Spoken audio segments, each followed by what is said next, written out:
আজি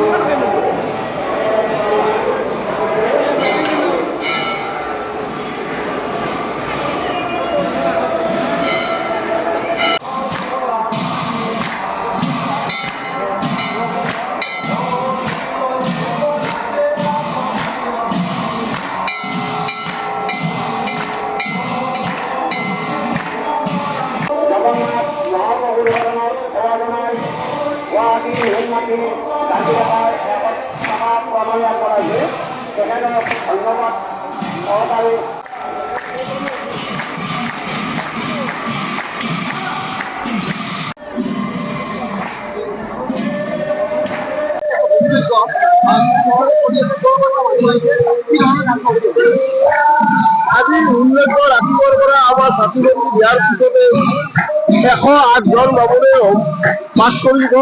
তাৰ পিছতে হোমযজ্ঞ আৰম্ভ হৈছে। ভাগৱত পাঠ চলি গ'ল, এতিয়া নাম প্ৰসংগ চলি আছে। গধূলি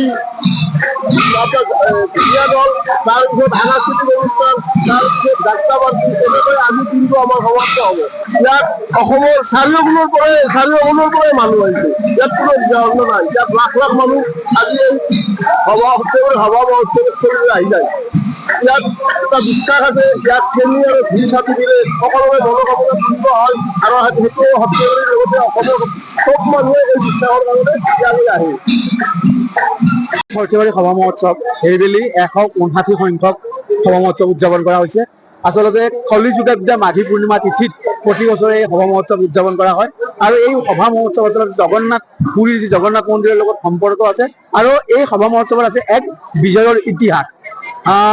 ব্ৰিটিছৰ খাজনা নীতিৰ বিৰুদ্ধে যি যুদ্ধ হৈছিল, সেই যুদ্ধৰ সময়ত ইয়াৰে যি স্বাধীন চিতিয়া মানুহ, সেই স্বাধীন চিতিয়া মানুহে হাকিমক মাৰিছিল আৰু তাৰ বিনিময়ত গোচৰ হৈছিল। সেই গোচৰত জয় হৈছিল এই সৰ্থেবাৰী মানুহৰ। জয় হোৱাত সেই বিজয় উৎসৱে প্ৰথমতে কালী পূজা কৰিছিল, কিন্তু পৰৱৰ্তী সময়ত সৰ্থেবাৰী যিহেতু মহাপুৰুষীয়া মানুহ আছে, সেই মহাপুৰুষীয়া মানুহখিনিক সাঙুৰি লৈ জগন্নাথ মহাপ্ৰভুৰ সভা মহোৎসৱ উদযাপন কৰিলে। কাৰণ জগন্নাথৰ সভা প্ৰতিটো পন্থী মানুহে মানে, গতিকে সেই হিচাপে জগন্নাথ মহাপ্ৰভুৰ সভা মহোৎসৱ পালন কৰা হয়। কলিযুগা পূৰ্ণিমা তিথিৰ আজিৰ এই দিনটোত 108 গৰাকী ব্ৰাহ্মণ পণ্ডিতে দুৰ্গা পাঠ, শিৱ পাঠ, শ্লোক পাঠ, চণ্ডী পাঠ, মংগল পাঠ আদি বিভিন্ন ধৰণৰ পাঠ ভাগে ভাগে বৈদিক মন্ত্ৰচৰণ কৰিছে আৰু এই বৈদিক মন্ত্ৰচৰণৰ মাজেৰে পূৰ্ণাহুতি প্ৰদান কৰি এই হোমযজ্ঞ সমাপন হৈছে।